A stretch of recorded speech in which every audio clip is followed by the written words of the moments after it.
Voilà, rebonjour. Donc on se retrouve pour parler de l'héritage de Napoléon. Qu'est-ce que l'Empire finalement a laissé à la France puis au reste du monde? Donc juste un petit récapitulatif. Donc vous vous souvenez que Napoléon meurt en 1821 sur l'île de Sainte-Hélène.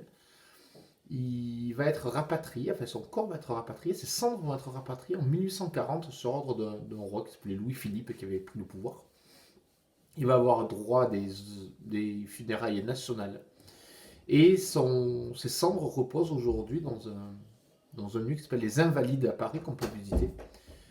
Euh, Voici le tombeau, justement, qui avait été sculpté pour l'occasion. Alors, qu'est-ce qu'on retient de l'époque napoléonienne? Bon, alors du positif, évidemment. Vous vous souvenez qu'il a imposé le code civil à la France et puis aux autres nations, notamment en Espagne et dans les pays de l'Est.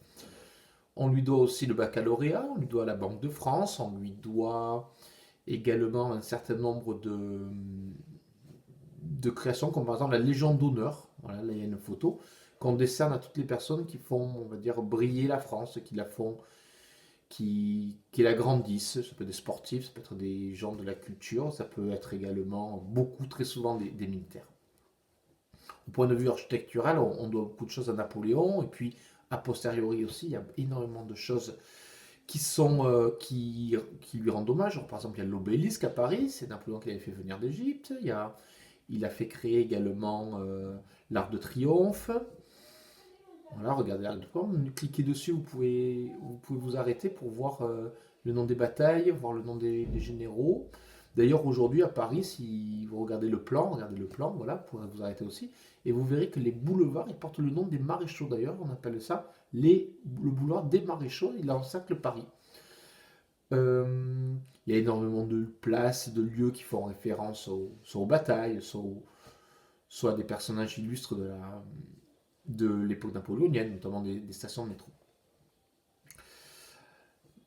Par exemple, il y a également la gare d'Austerlitz, voilà une photo. Malheureusement, évidemment, il n'y a pas que du positif. Il n'y a pas que positif parce qu'en 1815, donc l'année où il a abdiqué, après la défaite de Waterloo, on a retrouvé un pays ruiné, on a retrouvé un pays avec une dette énorme. Les guerres ont eu un coût exorbitant.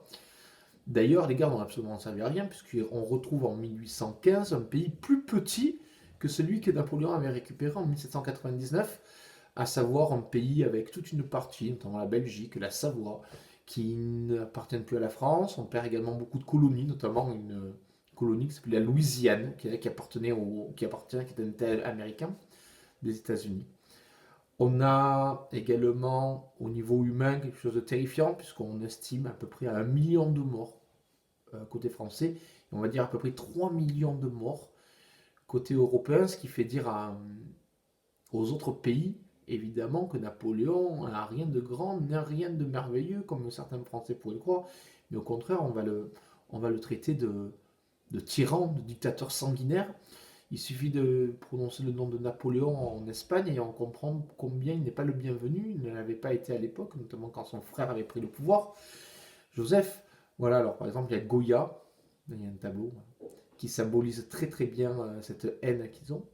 Alors évidemment, si on regarde architecturellement parlant, à l'étranger, notamment en Angleterre, on va retrouver des allusions à l'Empire, mais à la gloire, non pas de l'empereur, mais à la gloire de ceux qui l'ont vaincu. Alors nous on a la gare d'Austerlitz, mais vous avez peut-être fait la recherche, comme demandé, les Anglais à Londres, ils ont la gare de Waterloo.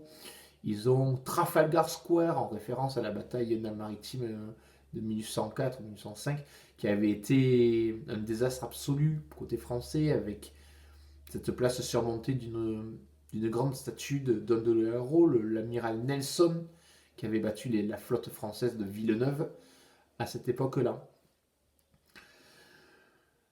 Ce qui est également à noter, on va dire, au passif de Napoléon, c'est que malgré tout ce qui avait été proposé à l'époque, les libertés individuelles, les libertés de la presse, évidemment, n'ont absolument pas été respectées.